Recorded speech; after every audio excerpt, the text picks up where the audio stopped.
Ang dami nagtatanong, Idol, Carlos Agassi, bakit mo naman laging sinasabi na I'm not your doctor?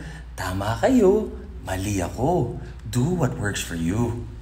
Okay, lagi kong sinasabi yan kasi yung sinishare ko sa inyo, kasi hindi ko naman kayo kilala, hindi ko tinest yung katawan ninyo, hindi ko alam kung ano yung mga pwede at hindi pwede sa inyo. Kaya sinasabi ko, do what works for you kasi bawat katawan natin unique. At kaya ko lagi sinasabi, mahalaga, meron tayong nutritionist, doctor, or therapist, or gym trainer para mag-guide tayo ng tama at makita kung ano yung pwede at hindi pwede sa'yo kasi baka ma-injured ka o baka makasama pa sa'yo. Kaya yun. Pero syempre, kung wala naman tayong budget, kailangan mag-research tayo or trial and error. Kasi nga, there's no one diet that fits all. Diba? Bawat katawan natin, unique.